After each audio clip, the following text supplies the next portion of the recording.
It's now time for Remember When with Uncle John. John Guess, Ouachita County's resident storyteller and local historian. Sit back now and enjoy a walk down memory lane as John recalls the days of yesteryear in his own unique way. You never know, some of it might even be true. So here's Uncle John, along with his trusty sidekick, Kelly Blair. Back on Remember When with Uncle John. Well, we did it. We survived yet another Monday, rolling along here on a Tuesday, but we still got all of our same great sponsors, which we'll talk about here in just a little bit. But John's just chomping at the bit to talk about tomorrow, December the 7th. Well, tomorrow's Wrestling Wednesday, so we can't talk about it tomorrow. We've got to talk about it today. Got to talk about it today. Okay. Pearl Harbor Day. There you go. The day, as FDR said, that will live in infamy forever. There you go. The seminal event in my mom and dad's generation's life, they were, as they say, courting. Oh, okay. My daddy was in the Arkansas National Guard and was stationed at Camp Robinson, and he was at home, at Chittister on the weekend, and the call came out, for everybody to come back, so he had to ride a horse up to the train depot at Sayre, which is between where I live now and Reeder, and catch the train back to Little Rock and back to Camp Robinson.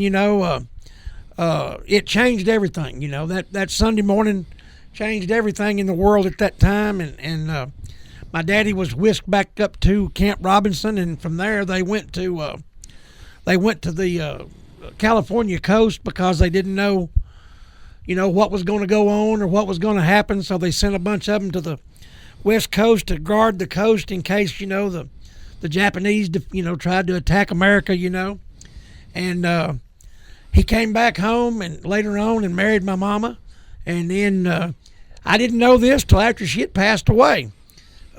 She rode a train to California to see him before he went to the Normandy invasion. One of the few times she ever left Chittister. One of the few times she ever left the place there, But Pearl Harbor Day was a big day in her life every year until she passed away. She talked about it every year with great reverence, and it was, like I said, it was the, my brother's generation, had the JFK assassination, which we recently talked about. My generation had, the 9/11, and the Challenger explosion in 9/11.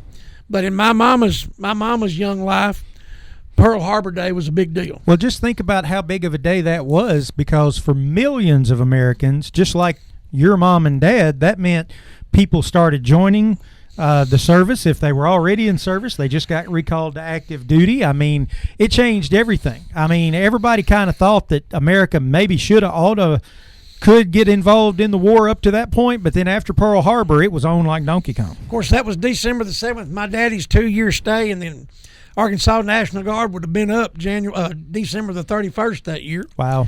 And, of course, he was activated to, active duty.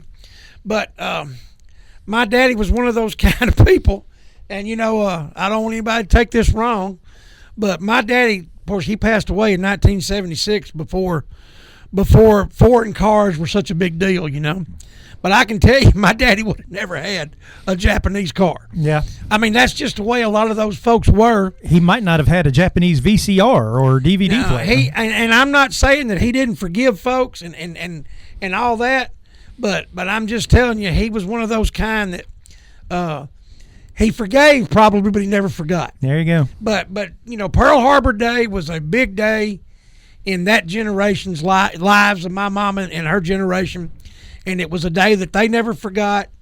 And it's like we talked about yesterday, voting. They instilled it. My mother instilled it in me never to forget it. Yep. And a lot of things has happened in the world since she passed away in 1992 that kind of and a lot of folks' eyes might overshadow that, but nothing in their life was ever greater than the bombing of Pearl Harbor. Well, I don't see, other than 9/11, it's the only time that we've ever really been attacked on our soil. And even Pearl Harbor was, out on a tropical island or whatever. It wasn't necessarily the mainland. So Right. I don't know necessarily how people could say a whole lot of other things were bigger or anything, because it is a pretty big deal. It would be a big deal today. It was a big deal back then. It'd be a big deal anytime. Absolutely. All right, that's going to wrap up Remember When with Uncle John here for today. We do, however, want to thank ProMed Ambulance Service for being one of our great sponsors. 1-800-634-0436. Give them a call. Get signed up.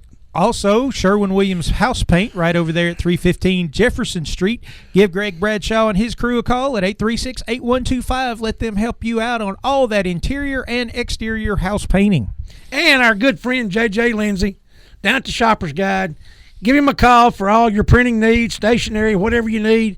Give old JJ a call. Tell him we sent you. No doubt about it. And when your friends say, man, you should have heard Remember When with Uncle John today, go back and tell them, well, I'm going to go listen to the podcast on Google Podcast, iHeartRadio, Spotify, Apple Podcast. You can find us on YouTube, or you can just find us on our very own Yes Radio Works Facebook account. I guess we'll see you tomorrow, John. See you tomorrow, Kelly. You've been listening to Remember When with Uncle John on Y95. This broadcast can be heard each weekday morning at 6:45 on South Arkansas's favorite station, Y95.